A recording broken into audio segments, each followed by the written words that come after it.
Good evening, everyone, and welcome to History on the Fly. Tonight, the 15th of November, we're going to be exploring splay fly history. I'll try that again, spay fly history with Jim Ferguson. He'll be tying some Syd Glasso fly tying style stuff and sharing a whole bunch of information with us as well. Now, let me add Jim to this mix. And Jim, welcome. We're going to be delighted to see what you've got to offer. When you want that slide that you sent me, just let me know and I'll bring it up. I have to pop a couple things, so give me a second when it becomes time. But for now, you got it. Okay.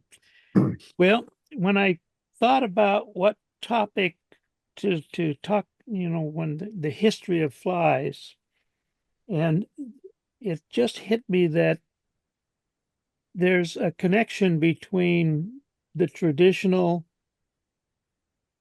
Atlantic salmon flies and the Northwest. And that connection is through what we call the Spey fly. Now, when you look at the rivers in England, there are two main rivers in Scotland. One is called the Dee River, and the other one is called the Spey River. And certain styles of flies were designed for each of those for those two rivers.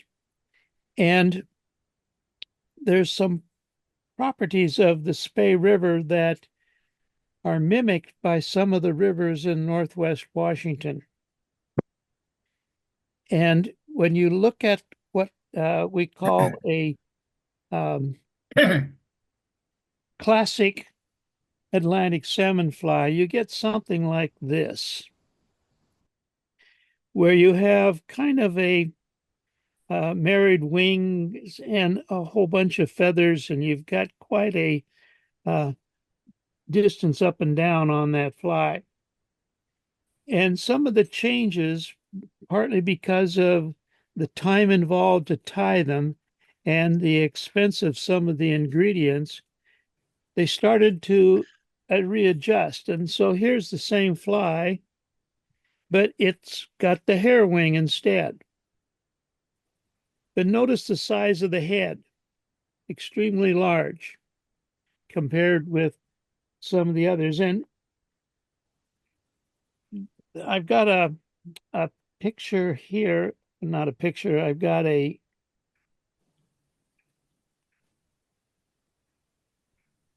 this is a spay fly. It's the Glen Grant. Now, this would be what was called a classic spay fly. And the pattern is from Major Grant in the mid 19th century.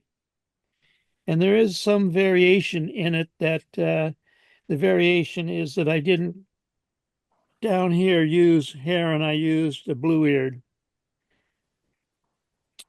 But when you look at it, especially when it gets in the water, this, of course, would go down considerably when you pull it through the water. And you begin to get what would be more of a bait fish type of presentation or appearance to it.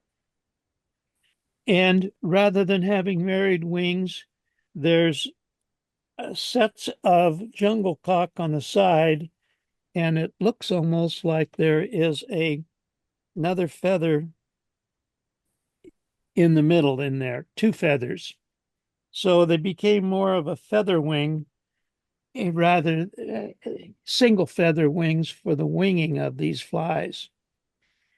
And the bodies were kind of, well, like you can see in here, you've got typically a butt, and then there is a little section in the back there, right in here, where you've got some yellow silk.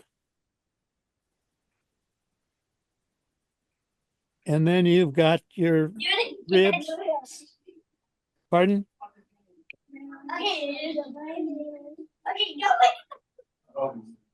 Oh, and usually for the body, they would then have some uh, usually it was seal, and the head much smaller. Now this one, when you look at them from the top, they quite often had some sort of a top feather that would meet. In this case, it's teal rather than bronze mallard, like a lot of the classic regular salmon hooks would have. And you get this long flowing hackles, which in the water, of course, these would come back and move in the water in response to the current. And they generally had teal or gadwall used for the throat, quite often wrapped on as a collar, pulled down as a throat. Quite elaborate in some cases, but they were not as elaborate as um, the classics, which could have many more elements to it, especially the wing. Well, what happened is this began to be changed somewhat. Expense of the materials, especially the heron, and then some of the other materials were getting to be a little difficult to get. And essentially, when it came to the US, this style was originally developed in the early 1800s, mostly strip wing flies. And then Kelson in 1895 started doing multicolored wings, strip wings, and the use of heron and something called the Spey for the hackle that goes up the body. And that was a more of the closest we come to that is like schlappen. The lateral tail feather metallic, this was the Speycock was a metallic bronze, black, plain brown, freckled brown, cinnamon, and they were all kind of a mix, but that chicken has virtually disappeared.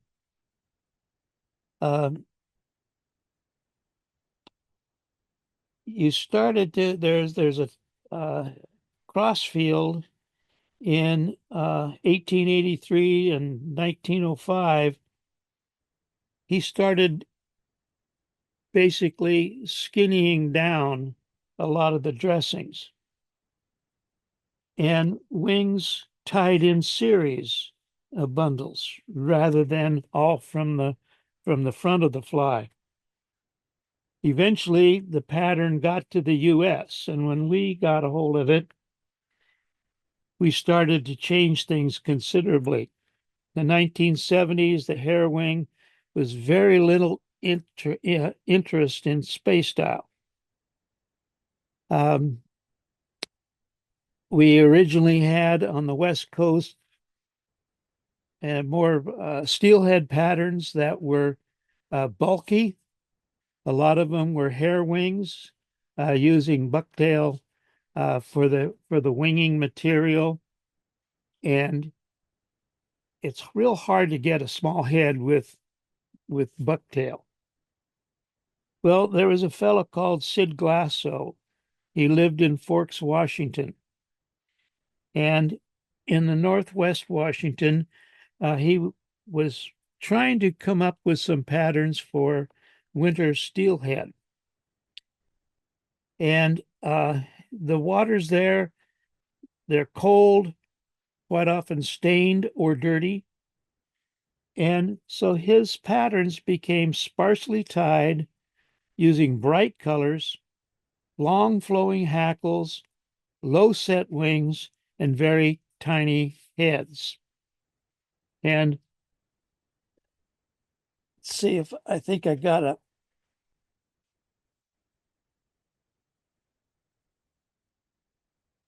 This probably is one of his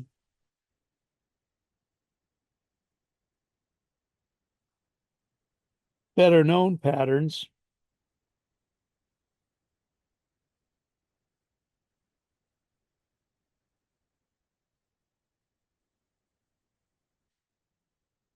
It's the orange heron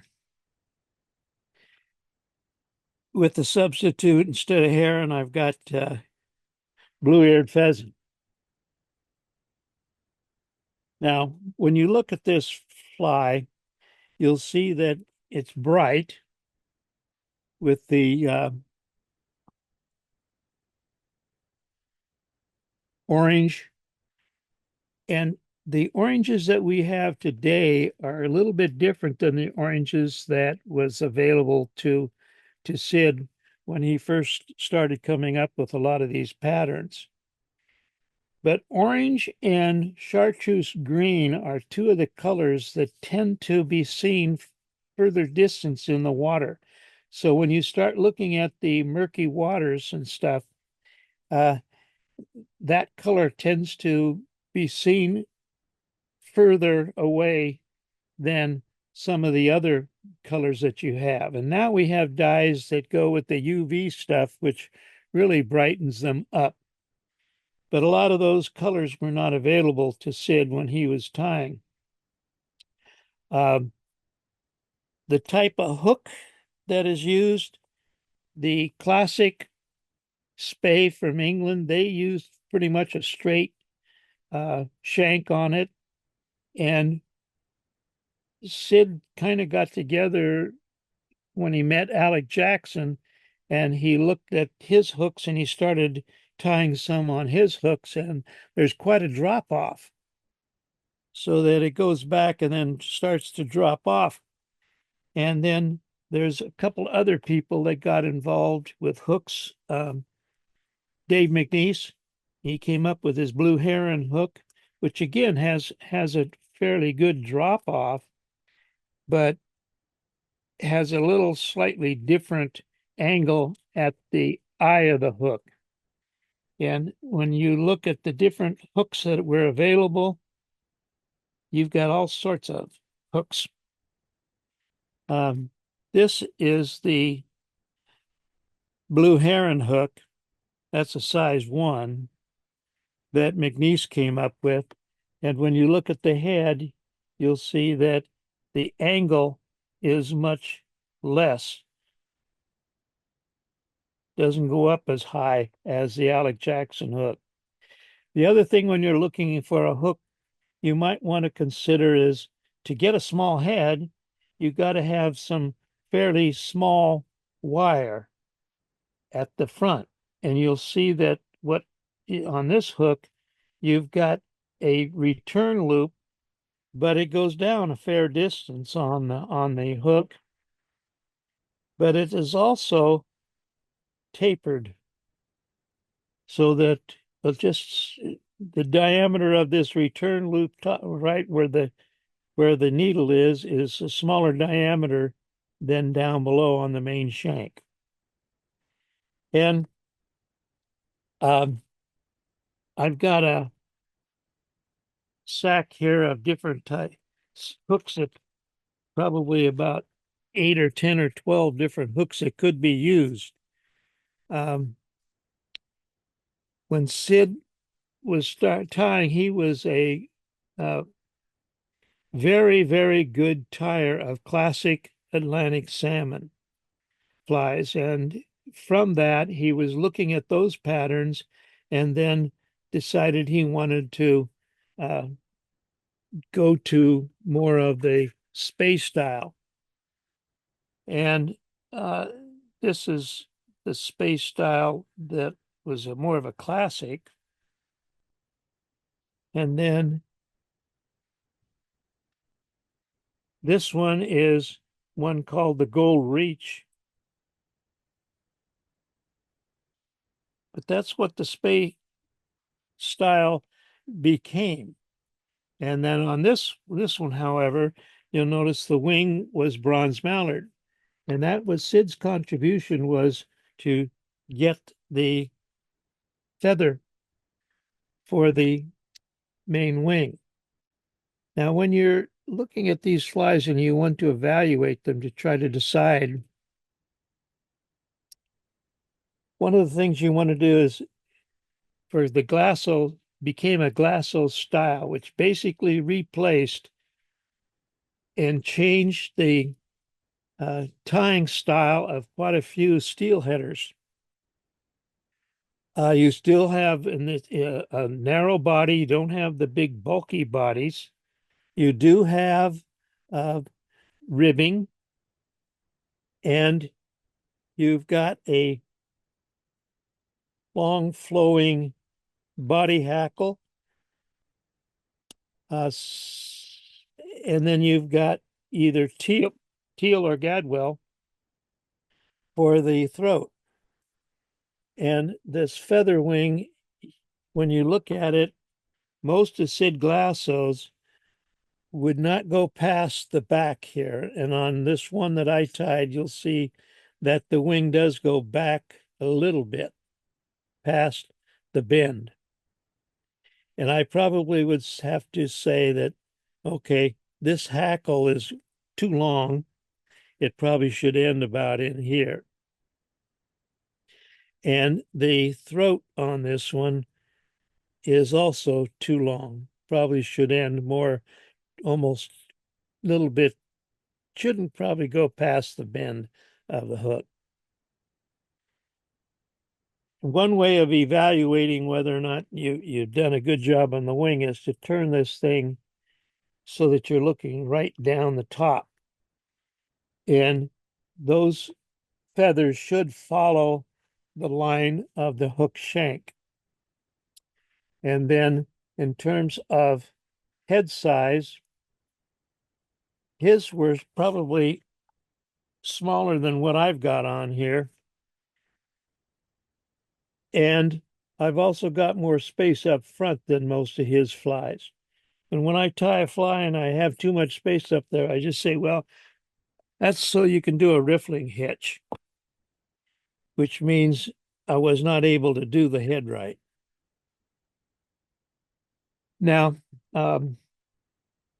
there are several books, and if Al, you can start to put that other book reference up. There's one addition to that list, but these are the books that I consulted when I was trying to come up with what should I really talk about. When I tied that orange heron that I have there, it took me over an hour and a half to tie that thing, and I don't have that much time. So I was going to concentrate on a part of that fly. And it's tonight's presentation, I want to concentrate on ways to do the wing.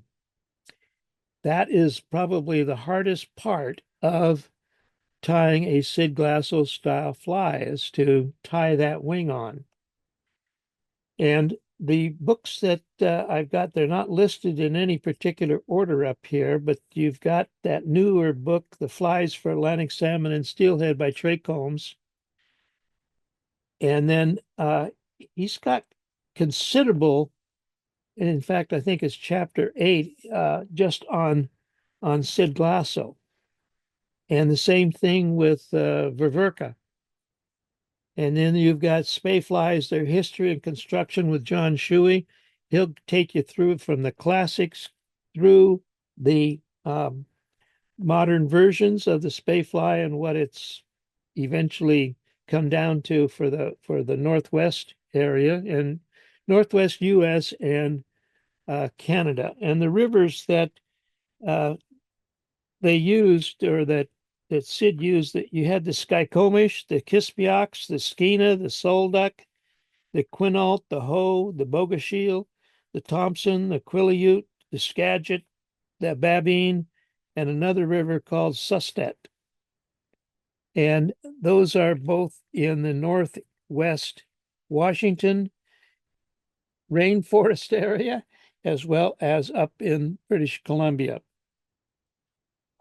Shuey's book is interesting in that he's done the orange heron 4 different ways in one of the chapters on Syd Glasso's style. And 2 of them show 2 different ways of putting the wing on, and then the other 2 get involved with the body. Bob Ververka, he also does one where he shows a step-by-step on tying the orange heron.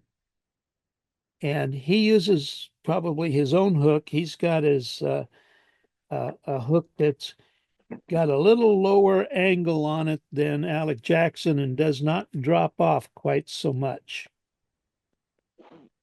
And then there's a book that's just been out recently.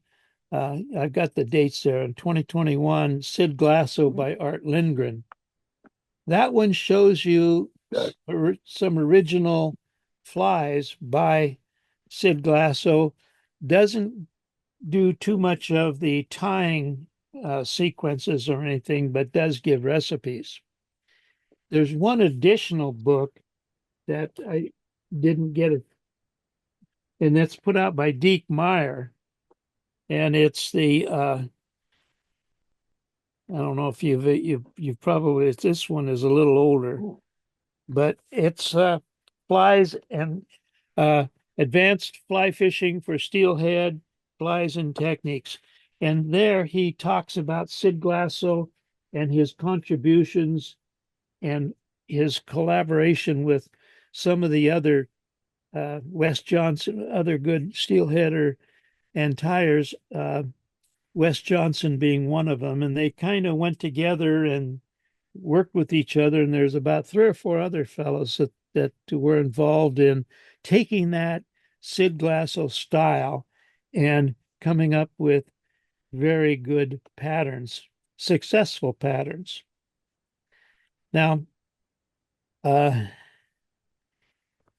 reason this wing is difficult, it doesn't look like it, but the wing is made up of 4 hackles. Wow. Two pair. And so a lot of how you get them together, and you want to make sure they all end at the same point.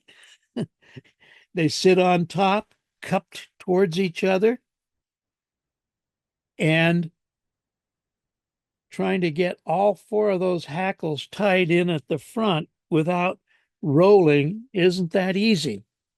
And quite often you'll put them on and you think you got it and you take your fingers away and oh, no, take it off, do it again, maybe 3 or 4 times before they finally all of a sudden miracle happens and they're sitting there. And then you turn it like this and then you find out, oops, they're not on top. So then you take it off again and redo it. Eventually you find that you get some success. And you tie them on, and then you look at the size of the head, and oop, you got too many wraps on it. So that's the difficult part of this fly, the most difficult. And several of those authors mention that, as well as anybody who's tried to tie one of these. And so that's part of the reason why I thought I'd concentrate on that to show different ways of mounting the feathers. While you're doing that, Jim, you might want to narrate to the fact of which thread you're using and the use of the minimal amount of turns. That was a question from Neil Hofberg. Okay.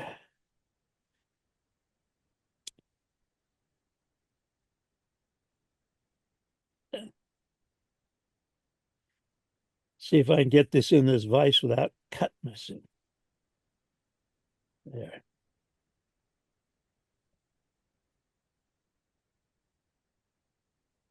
Notice anything about that fly? No body. Yeah. What I was doing was just trying to see different ways of mounting that, and there's, again, the thread I use, I've been using UTC 70 denier, and in the fluorescent orange.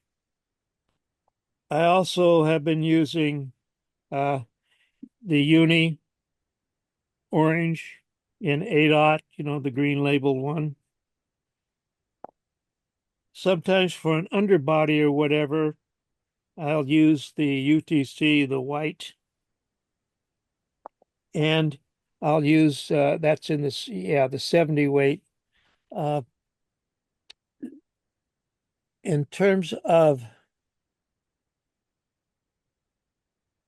materials for the body, supposedly we're not supposed to use seal anymore. But there are some Seal X that can be used. There's also mohair, which is a substitute for seal. Or if you have legal seal, you can use that in the orange. Quite often, there was a silk body. And if you didn't want to, the way Sid usually did his orange heron, you would have a small section down in here of silk, and then you would split the silk and insert your seal and then spin it and wrap the body on up. Now, when you wanted to do the bodies of these flies,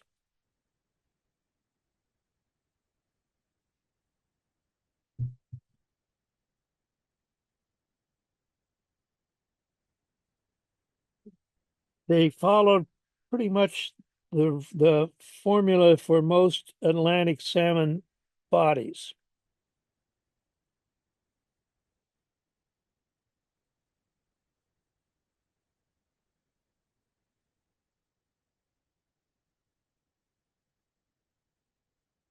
See if I can get this in here.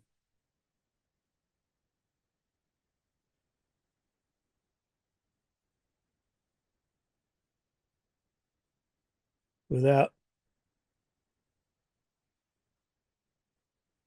I'm using a different type of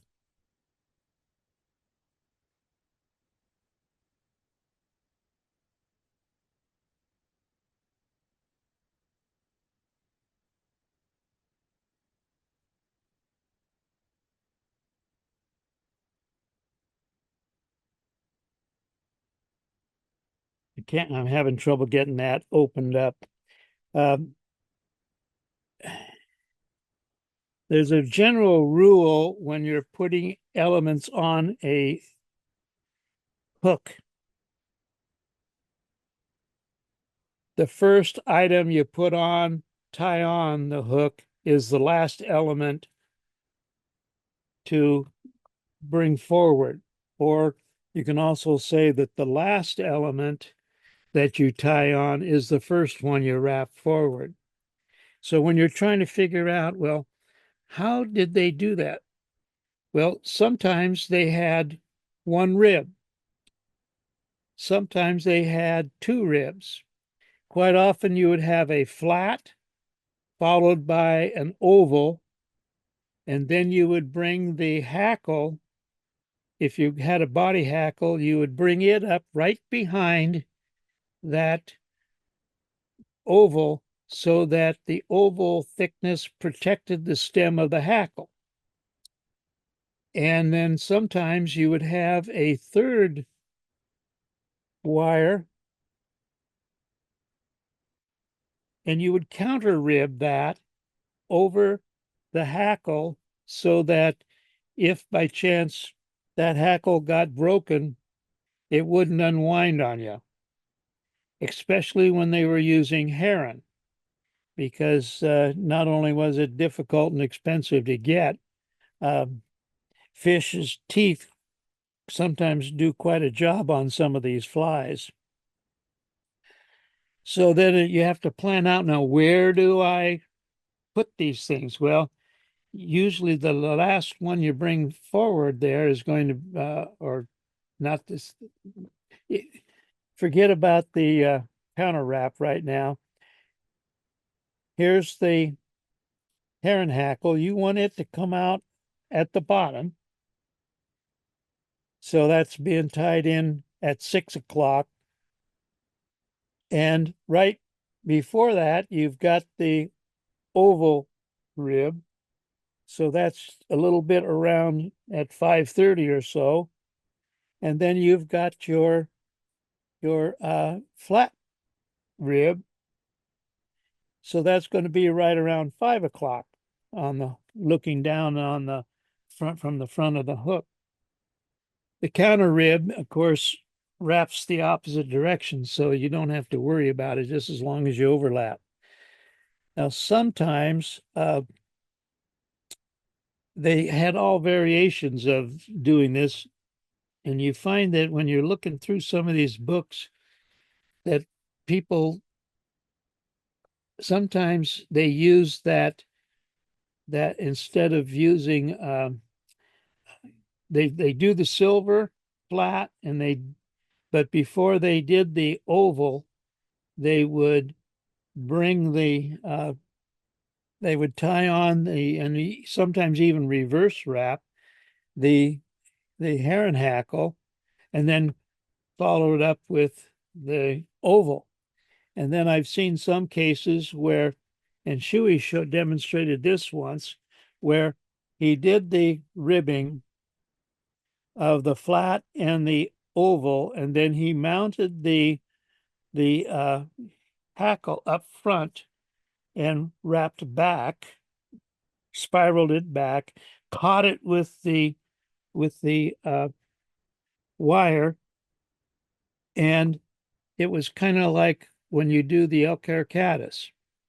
If you wrap that hackle back, and then you can wrap forward, so all your tinsels are going in the same direction, but that last wrap with the wire goes over the stems and secures it.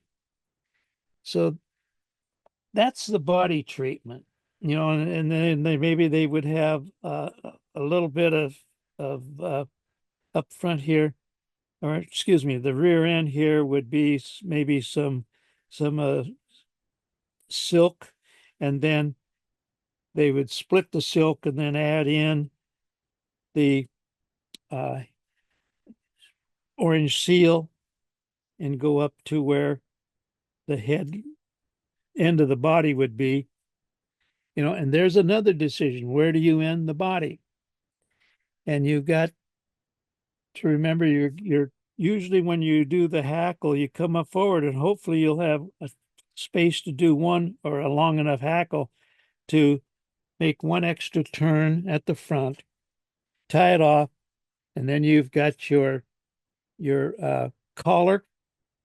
You tie the teal on as a collar, tie it off, and then you pull it down as a throat, and then you go and you with tweezers and you pick out so that it's all clear on top. That will allow the hackles to sit down over the body on the top.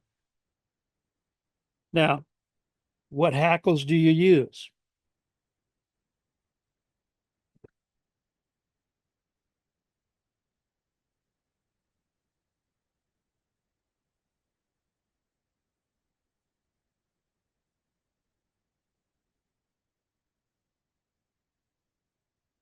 The best hackles to use are the Chinese necks. And I've got 4 of them here. This one is a whiting pro-grade streamer cape in hot orange. This one is the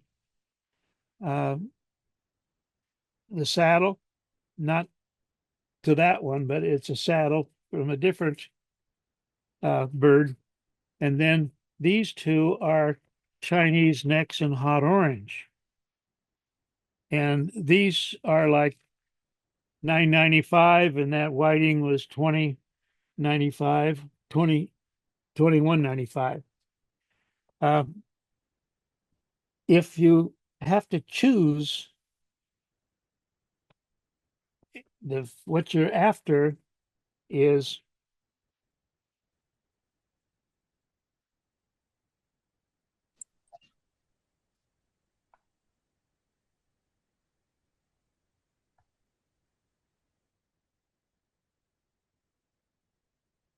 you want to have some curvature to that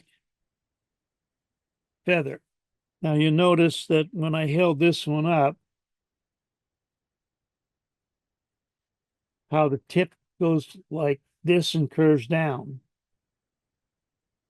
That comes from one of the sides of this. And on this side, they're curving this way, and on this side, they're curving that way. So out of this thing, you want to get and match two pair. And take one from this side and one from this side. That'll make one pair. Then you take another one from here, another one from there. Then you also have to pay attention to the fact that some of these are wider up here at the top. And I can show this better on the other camera.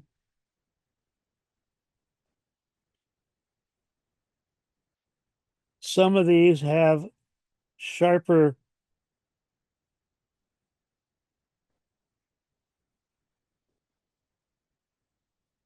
up here. It's a sharper than one that's nearby that's wider. So you got a lot of messing around to try to find the matched pairs. One way to help you is to look at the back of the neck, and you notice this is fairly symmetrical and going up and around, so that you'll be lucky to.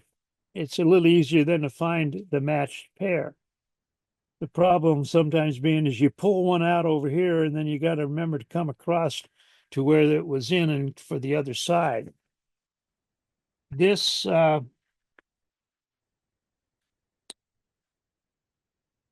this neck here is an example of what you don't want.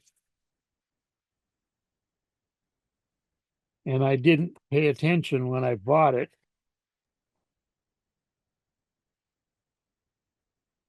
Notice that this side over here goes up and curves, and this one goes up, and then there's a chunk out right here, and there's a chunk out right in here. And so when I'm down on this side, trying to find some feathers, they're missing over here.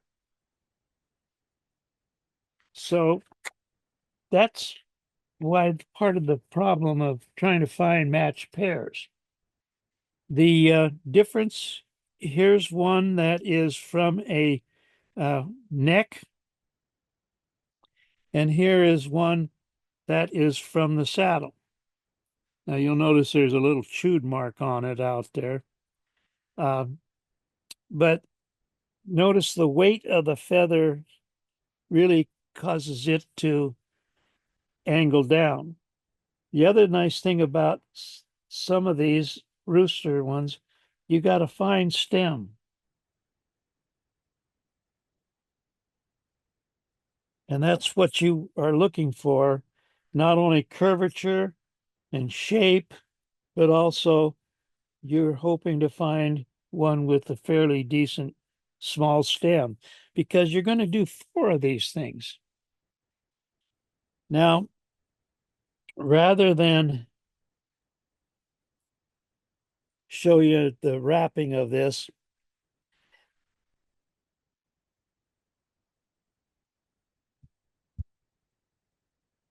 I'm going to use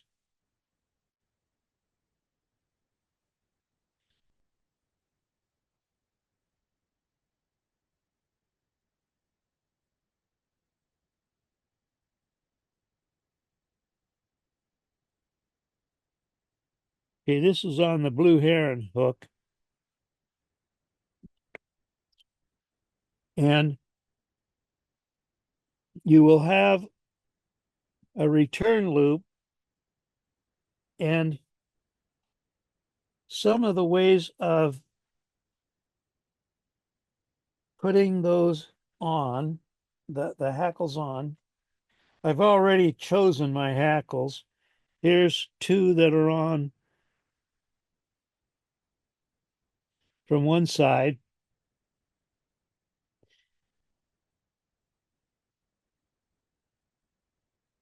And these two, so we get the curvature going the same. Now notice the tips are not all aligned.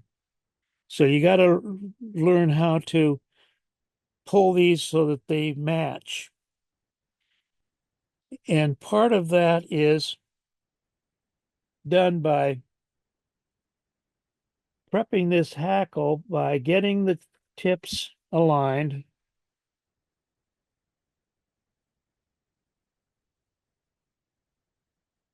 Figuring out how long I want it.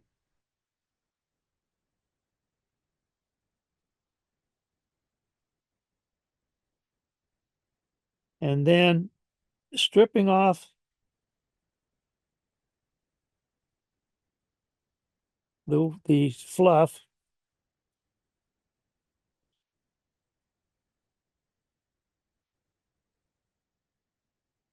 And as long as the tips are aligned, knowing that I may have, when I get this thing on there, it may not be aligned properly.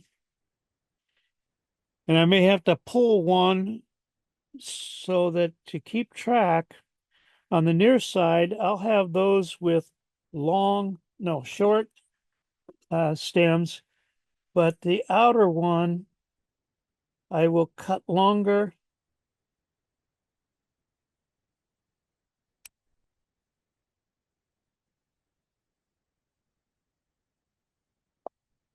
So I can tell when I look at these, okay,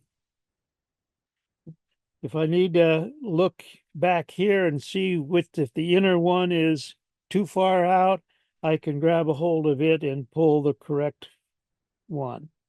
So then I got to do the same with the other two hackles.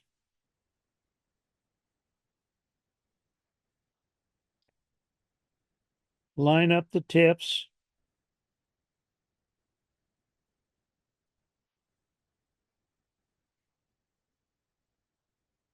Strip them off to the same length as the others.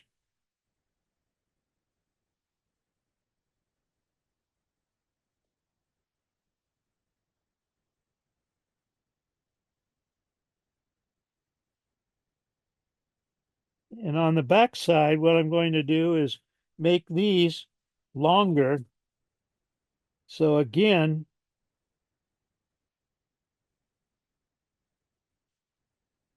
okay, this has to be the near side one because the curvature is going down like that. And I'll cut it longer. So again, the inside one's the short one and the outside's the longer.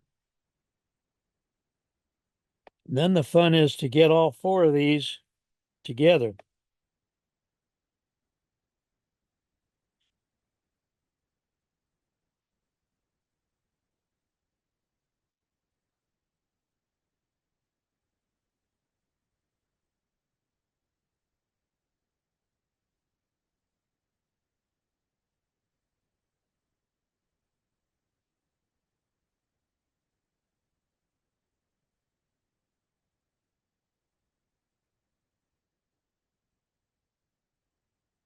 So there's the four hackles together.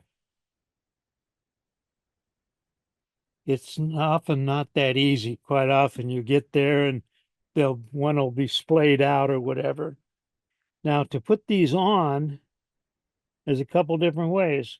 One, you can just, after you've laid your thread base, wrap them on, trap them,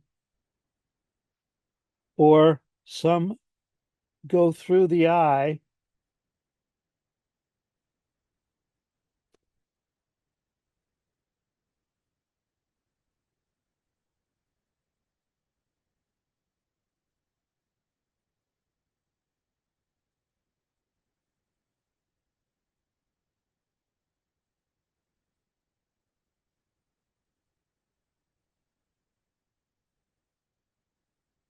That's a fun and time-consuming part. Getting them in the eye and then tying them on. And then I've seen where when they trim them, they will pull them back out of the eye. Now, if you are somebody like Steve Bracco,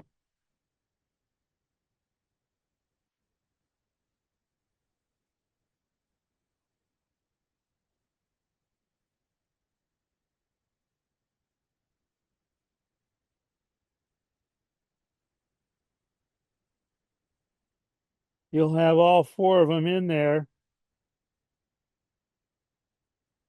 You'll tie them down, and then the last step is to take these stems and pull real hard, and then tie them on so that they're mounted like that. After you've wrapped up here, though, it's hard to get that space to open up. And one of the ways that I watch on in the references, Bob Ververka, he mounts them one pair and then puts the other pair on top. And at any time, they can rotate on you, and it's very frustrating sometimes. But you want a small head, so you want to use, now some people will use something called power silk.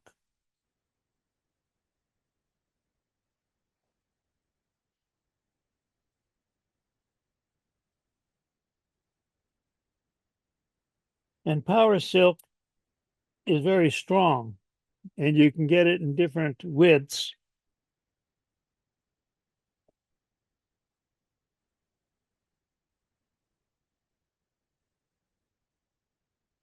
See, now they're all screwed up. But by having them with different lengths of the stems, I know which pair goes with which. So one way is I like to try to get them all on at once. So that's one pair almost lined up.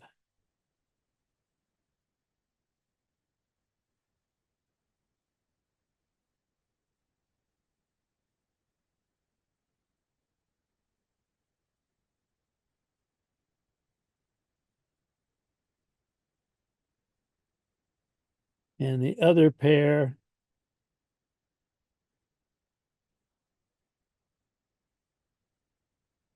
long stem on the outside.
I watched Rich Younger do this once, and he would wet his fingers and hold them right here. And then when he pulled apart, they would cup and come down over the side. And when Viverka uh, does his, that first pair, he makes sure that they come down over the side.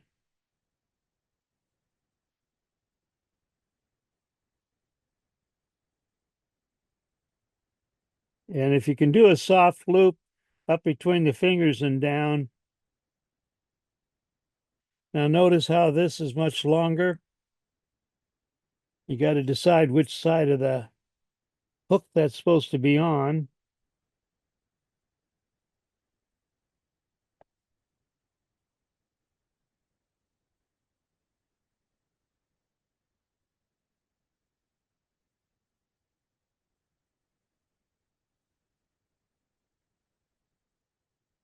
So that you can go up there and decide which one of these to pull on.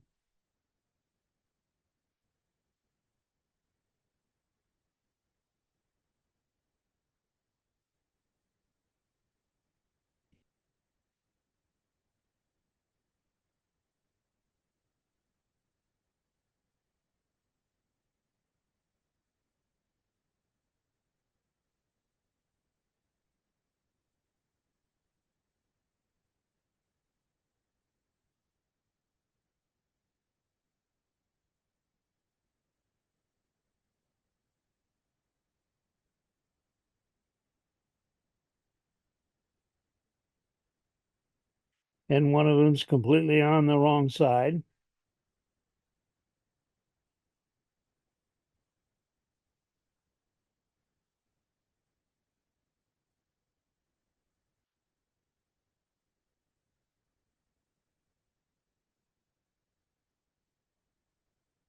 Now that's close.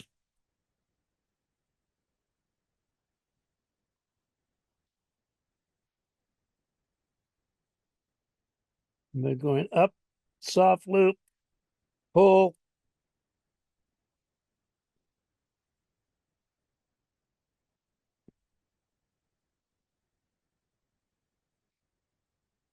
Now they're still not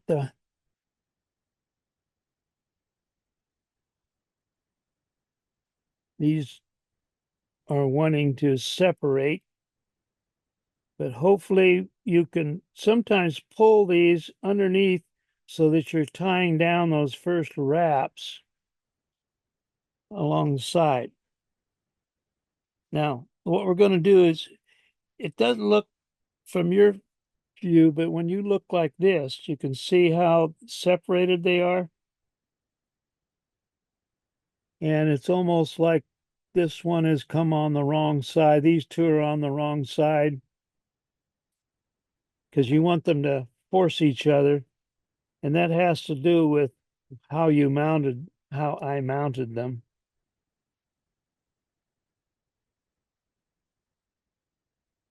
But we'll pretend that those are, if this wing was on this side and that wing was on that side, it would work. Jim, That's I've one got a way of quick mounting. question. Yeah. Let me unmute myself. I've done a bunch of these, both the Glasso and the, Knox Autumns on the Spey. And, the bronze mallard tents like this. And my yeah, and you just typically have one, although you can double those up as well. But they tent, okay? And it was my understanding, or let me put it this way, I've always had a question.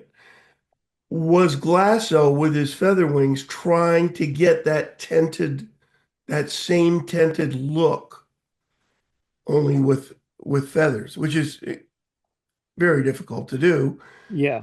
The ones I did, I spent a lot of time making sure they were tented. Is that where we're headed with the feather wings? It depends on what you like.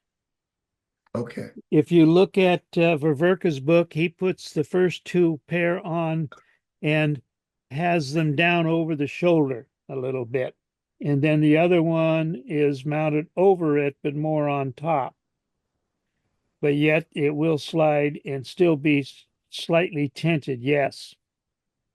The problem was that Syd Glasso never really tied in front of too many people.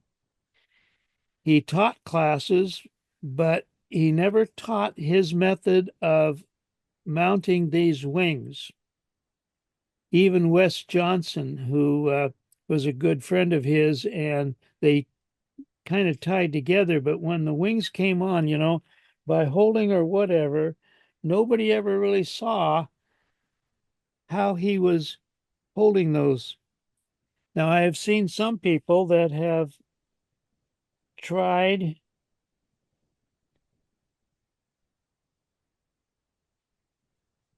putting them through the eye and mounting them this way, finish the rest of the fly, and then at the end pull those things over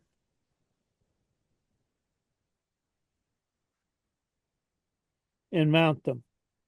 And I've tried that a couple of times, and they all splay on me.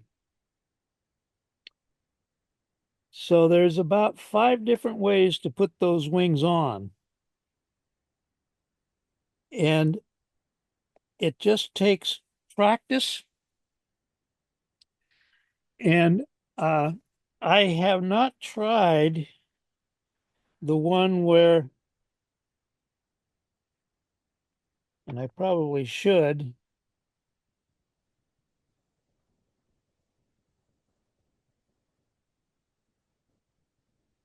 sometimes too, when you get 2 wings, 2 feathers, one will cut more than the other, like these.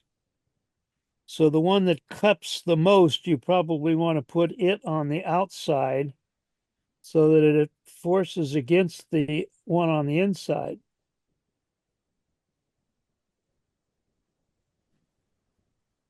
And it tends to make them hold together a little bit better. Now,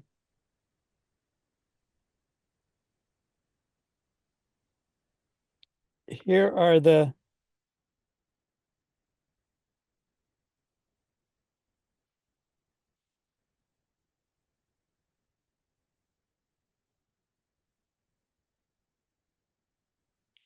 what can get pretty frustrating too is sometimes after you've done all of this stuff and you monkey with them and you crease that,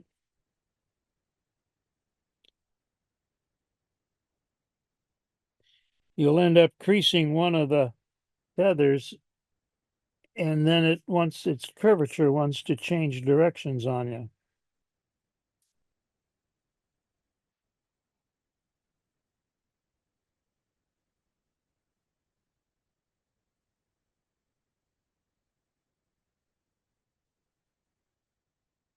And that's where holding them up at the top with 2 wings, it's a lot easier to do. But then mounting them down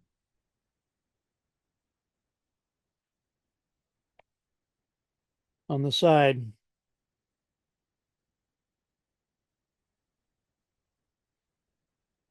Let's see, get the right feathers here. Bruce wants to know if you ever use a drop of glue to hold each pair prior to mounting on the hook. You could, but then you'd be criticized by a lot of people.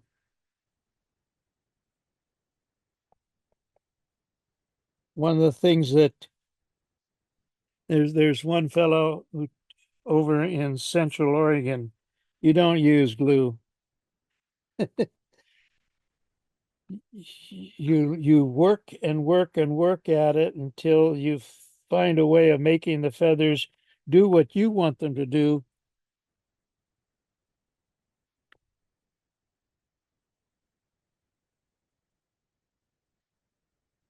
And sometimes you just have to throw the suckers away.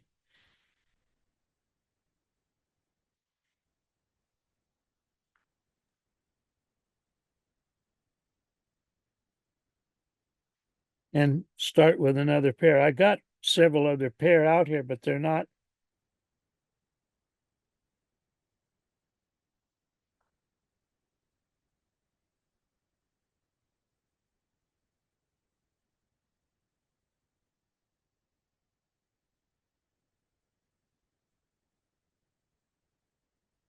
And trying to do it in front of the camera where you can see.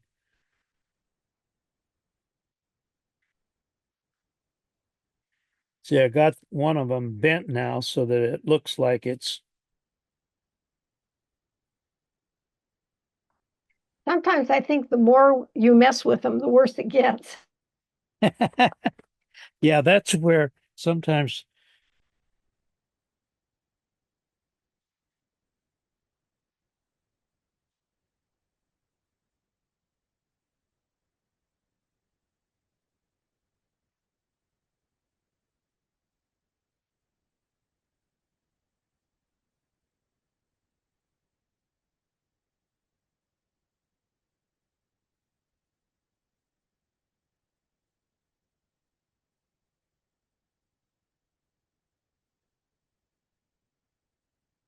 And when you lose one of your feathers, that's all the fun of it too. Oh, there it is. That's when you throw them all away and start over. What?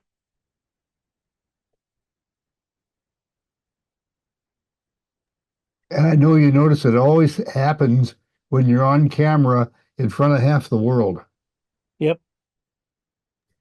Well, these are some of the most difficult wings to mount that I've ever tried. Yeah. And like bronze mallard is tented up on top, but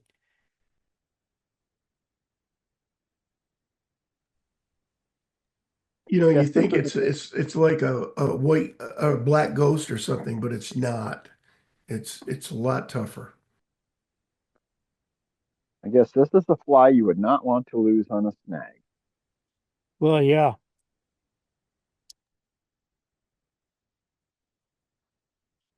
Okay, if you're going to mount them so that they're sort of tented, the first pair you would probably mount down further on the head of the fly. And then you want to get the one on the right slightly on that side of the hook, the stems. Come forward a little bit, and they're upside down.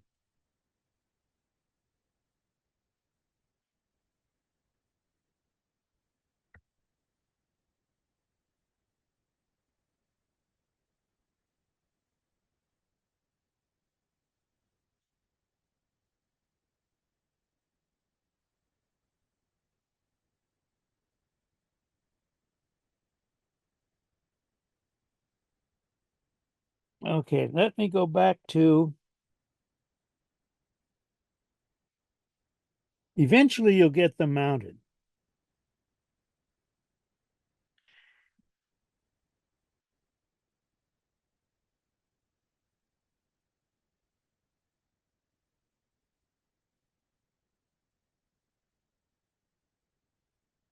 Now, let's say they're mounted and they're cocked up like that. How do you get them to come down? Well, two ways, and this is changes more to feather manipulation. One is to hold on to these real tight, stick your bodkin through, and then put that curve in it.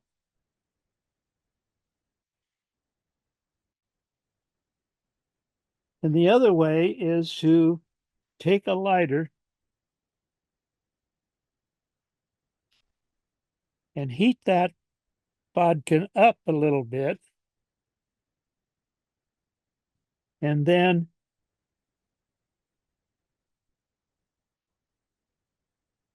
And you see how I put that curve in it?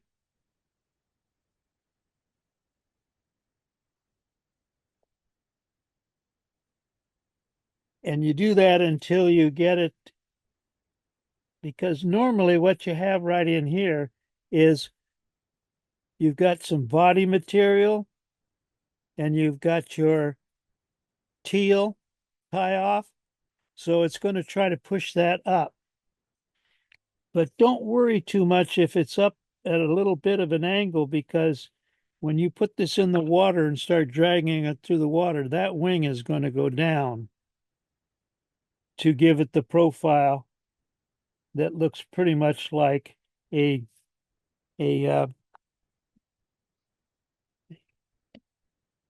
like a bait fish almost.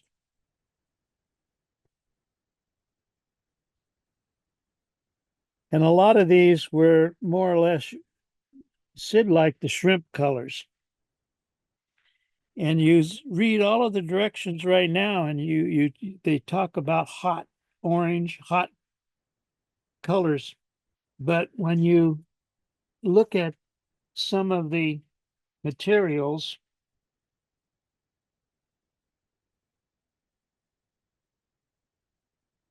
Alec Jackson has a Syd Glasso orange, and it is not a hot looking orange. It is uh, a very light colored orange, but it's one that Syd Glasso wanted. And the other thing that you find is that you have different variations in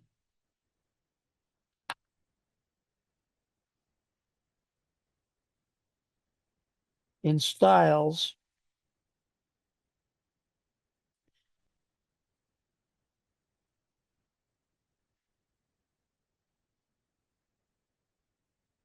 That's one. And when you look at John Shuey's book, you'll see that he used white thread up until he got to the in here someplace, and then he switched to black thread. And I think it was just more so that you could see the pattern better.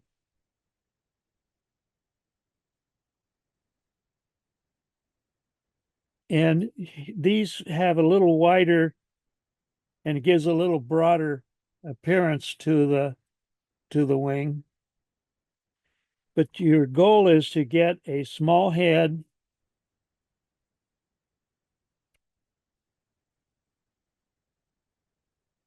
Glasso thought that the smaller head would slice through the water better and not cause the vibrations that some of the other steelheaders like the large heads, because it caused some vibrations. And notice on this one that the hackle is much, much shorter, almost too short. It should go out behind more like that one. And the hackle on this one is almost a brownish hackle. And if you couldn't find heron, you would use blue-eared for the body. And there is another feather that can be used for imitation heron, marabou.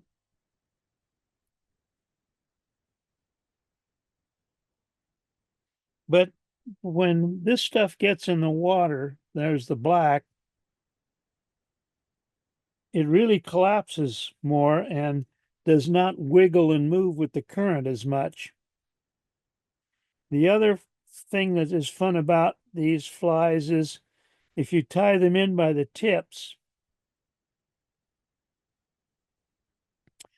the stem, now on this particular one, you see how thick that stem gets?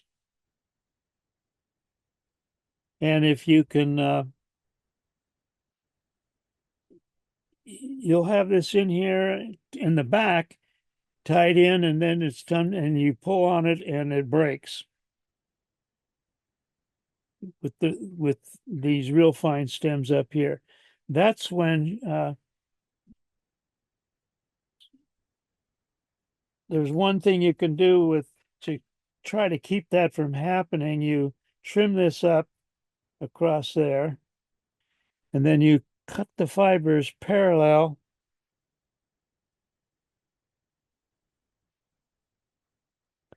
to the stem. And then when you tie it in, there's less chance of that thing to slip out. If you tie it in up front, you're smart then to tie it in and then bend this back so it forms a U shape. And then when you wrap, you can keep a fair amount of tension on it without that breaking the stem. And then you would wrap it back and then catch it with that last wire rib. And what that does is it puts these longer fibers to the back so that you get that, because quite often blue-eared, when you use it, it's hard to find long fibers. And then some people will go ahead and they'll use schlappen on it.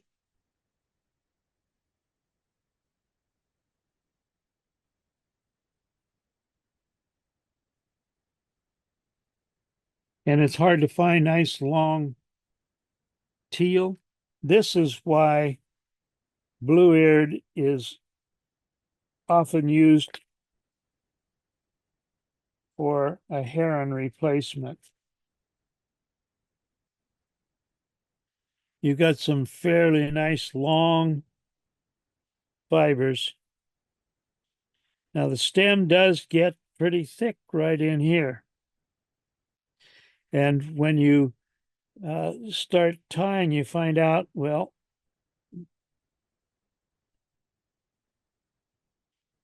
you start tying down that stem, it's going to leave a bump up here. And one of the ways around the bump, now notice there's some fibers missing there. So sometimes you can strip one side. Now, normally you'd strip, if you're tying it in like that, you would strip this side. But if you strip this, it thins it out, but notice what it does to the color of the stem. It goes into a real white appearance there. And if you're careful, you can sometimes, holding on to it, backing off a turn, you can take your pliers and you can crush it.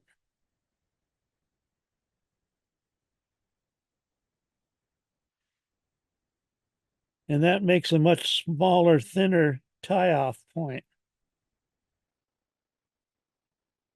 So again, it's just feather manipulation.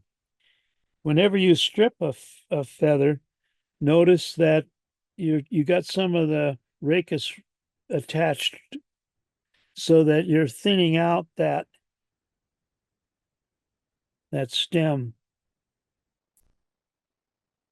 So I wasn't planning on tying a complete fly. I wanted to show you just the difficulties of what happens and how to mount these wings.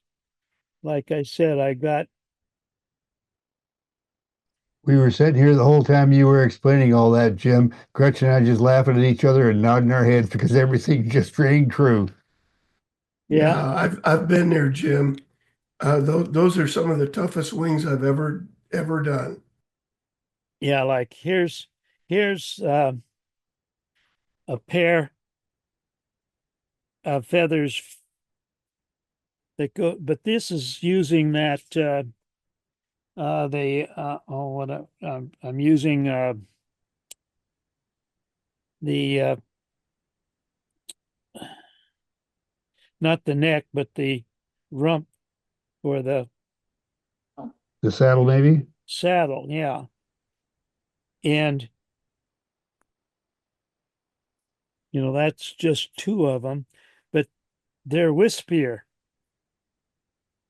And they will move in the water, but they also, being wispier, they don't stand up. They collapse more when the water starts working on them. But when you look at these, should it go like that? Or should it go like that? See, it bends down more this way. So those would go together more like that. And you'd be tempted, well, I'm holding it here. Why do all the stripping? Why not just tie them on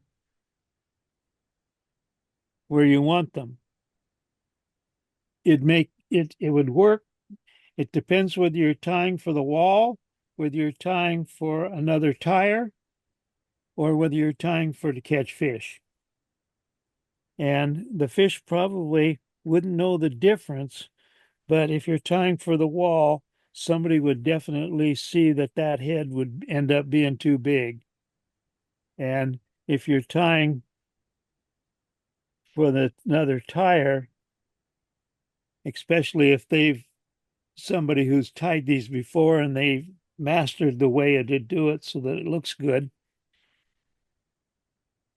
they would have all sorts of suggestions for you.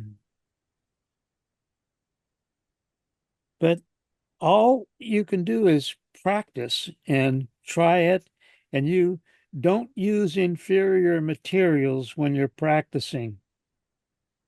If you practice with crap, your flies are going to be crap. And it may be expensive or it may be difficult to find the right materials, but learn how to make the feathers and materials do what you want them to do. Don't let them master you. Do we have any more questions? Gretchen, one thing I'd like to say about this is a really important part of Jim's lesson here tonight is obviously these patterns are beautiful. They do require very good vice skills. But if you don't have patience and the determination and discipline to do it properly, you're going to become very frustrated very quickly, and the fly will never look properly dressed. Jim, I have a quick question. This is not about techniques or anything. It was my understanding, and I may have this wrong, but reading the old books, Autumn's on a Spey and Price Tannett's book, I always thought that the original Spey flies were supposed to be shrimp imitations. Is that correct or not? Yeah. We quite often, that's partly why so many of them had the orange in them. And like this fly is, I mentioned the other river, the D river, and this is the D pattern. The wings are completely different. They're flat on like this, and they bow out. And the way that, notice that the tips are longer on the outside edge, the fibers. And supposedly these in the current will go up and down so that they kind of act like a scissor action. But many of the early flies were tied to imitate shrimp. And you know, you end up with the shrimp patterns more like that.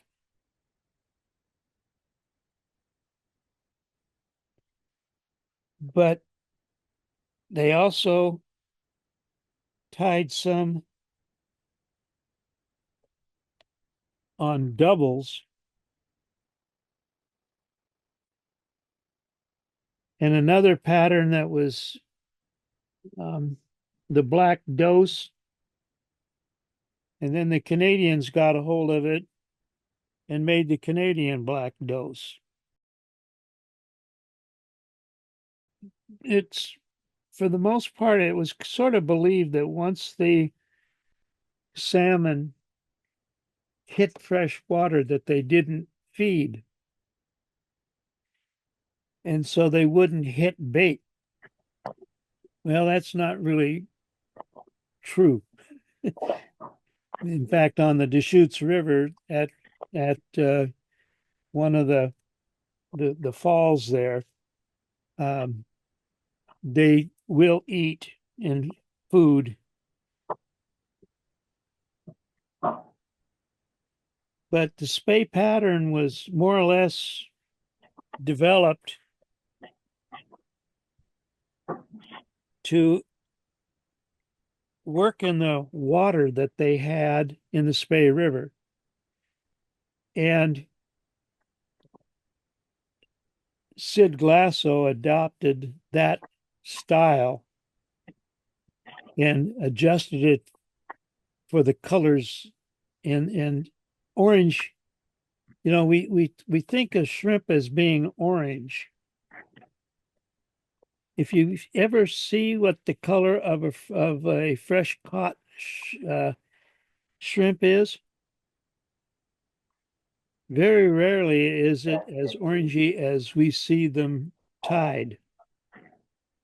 Some end up being white to kind of a when you look at the shell back on a crawdad, more or less that color. It's only after you cook them that they get that bright orange color. Jim, you got anything else there? Well, that was pretty much. I just wish that wing had gone on perfectly, but You're right. They don't always go on the way you want. any questions? Jim, that was I knew we would get a lot of information here, and right now I'm on information overload. It's just pretty darn amazing. I'm going to get us into the group environment now so we can chat for a minute and bring a few people forward in the sharing process. I loved what it did when he heated his bodkin and made that feather bend the way he wanted to. That was gorgeous. That was incredible as far as I was concerned. You know, Evelyn, we need to get you to come and tie our flags because all your wings lay good. Oh, yeah. Yeah, you're the master fly tyer here. I can see that. Oh, thank you. Hey, That's a you bet. beautiful wing. Anything Great job. anything else there for us, Evelyn? No, I just wrote notes and then I did that. And it was, I need to do something about white though. Kind of hard to do white on white, isn't it? I know it is, but I did. And then I made the line. So.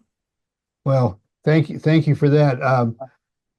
Is there anything else out there in this particular area that someone wants to talk about? I know we've got some really great salmon fly tyers on here, like Eric and then Dutch, and probably some that I don't even know about. Jeff, I think you're a salmon fly tyer.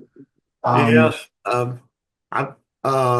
Somebody, and I can't remember who it was talking about a book called Bodines, Bodines. That would be me. Okay. And my background, that's Rock Creek. That background is Rock Creek. The flows right into the Lycoming. I looked for the book to see if I could find a copy of it, and I actually found since it's no longer in print, I found a PDF online of that book, and it's free. You can download it, And if anybody will email me or send me a note if you don't know how to find it, or if I can, there's a way I can send you a copy of it. And I've read about 150 pages of it, and it's very, very interesting. But it I gets love into that book. it gets into the trout, mostly the trout fishing, but it's starting to get into the salmon fishing. So I'm excited about having some fun with that book. Okay, Is the good. Well, name of the book Bodine? Or is Yes, it It's just called author? it's called Bodines, Bodines. They were a family. Bodines or Camping on the Lake Coming, Lycoming. It's Lycoming Creek in Pennsylvania. yep. And that's not too far from me in Niagara Falls. So Yeah, well, you should go there. I mean, this is this is what it looks like. I mean, this is Rock Creek, uh, and it's one of the most beautiful little streams you'll ever see. anything else there, guys? Yeah, I've got something. Okay, Lou, let me spotlight you. Okay, there you go. Yeah, first I want to thank Jim. It was a really good presentation, and I share his frustration with those wings. And what I did was I started searching because Syd Glasso was influenced by Ernest Crossfield. And so I figured, go back because he tied very sparse, sleek, flowing patterns with very small heads.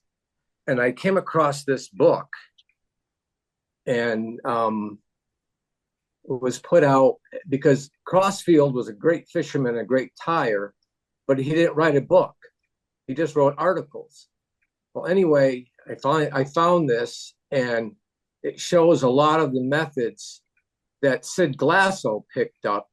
So I went back to this and started tying these patterns so I could get in the mind and get into a little bit more of the wherewithal where Syd Glasso was going.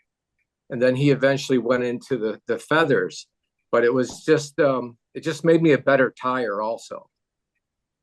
Yeah. Excellent. Well, thank you, Lou. Yeah. Anybody else? Yeah.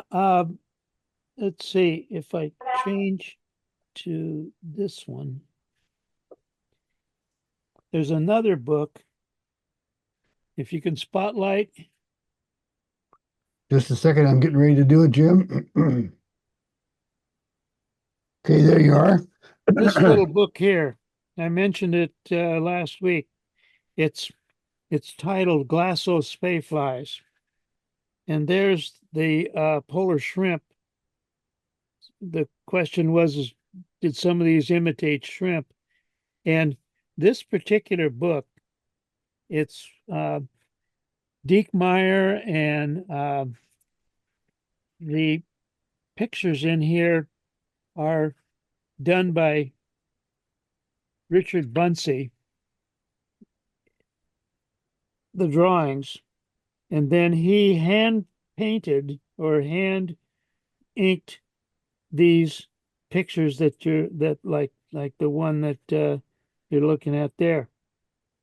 And there's only 100 copies made. The going price right now is $700. And I didn't put this down as a book for people to find.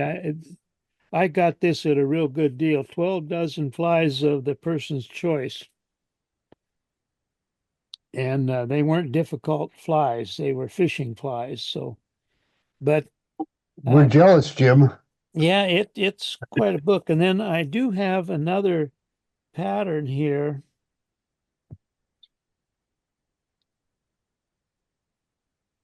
Okay, you're back spotlighted. Okay.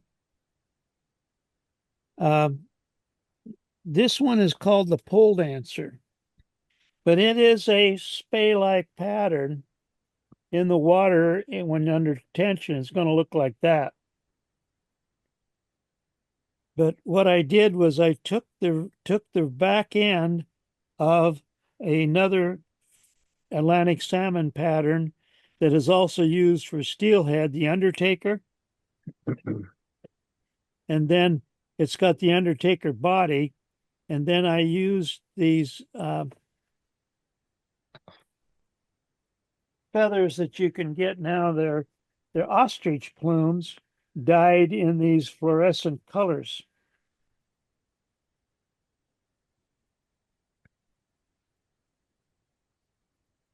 And when you hit this thing with UV light,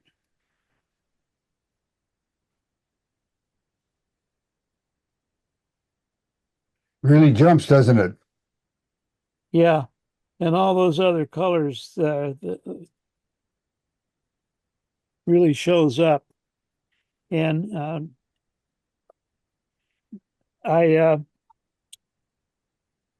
somebody wanted me to tie them a different fly for the Kispiox than everybody else was using, and so I came up with this combination fly. And one of the guys that I tied it for, he gave one to the guide to take, and the guide went home, came back the next day, and he said, for steelhead, that fly isn't worth crap. He caught 5 different species on it in the evening, but not one of them was a steelhead. Okay, well, if there's nothing else, then we're going to wind this up. Let me spotlight ourselves and want to chat with you about a couple things. We get a lot of emails. I usually go through somewhere between 150 and 200 emails a day, of which I only have to respond to maybe 25 or 30, but there's stuff there with information. And I'm continually getting stuff from people that show me going fishing pictures and other things. But let's start with the going fishing picture. Our good friend John Lindsay from California is currently confined to a wheelchair. Well, he just got a special wheelchair that has 2 arms out front that allows him to go pull those arms back and forth and just go scooting along. Well, didn't take him long to figure out he could put a cart behind that and go out on the pier. And yeah, I know it's spin fishing, but he's going fishing. Now, this is one way to do it, don't you think? Anyway, getting back. There's another thing that we have a gardening channel, and we post stuff on that. And the other day, we learned from several people that they're crossover members. They get on the fly tying channel, and they're also on the gardening channel. And well, Gretchen was talking about her potting bench, and our good friend Dick Shaw sent us pictures that he had. He had built one for his daughter, and this is that bench there. You can see the one picture in the upper left, and then he's got a close-up of the area where you fill the pots and the dirt will drift down. But we thought, no, that was really, really nice. I don't know, a couple weeks later, a delivery van pulls up out front. Said, I wonder what in the heck that could be. It was from Dick Shaw. Did he send us a bench? No, he sent us the most incredible bodkin you are ever going to see. And there's a picture of it. And I am going to switch you over to the camera where you're looking at the picture. And I want you to notice something.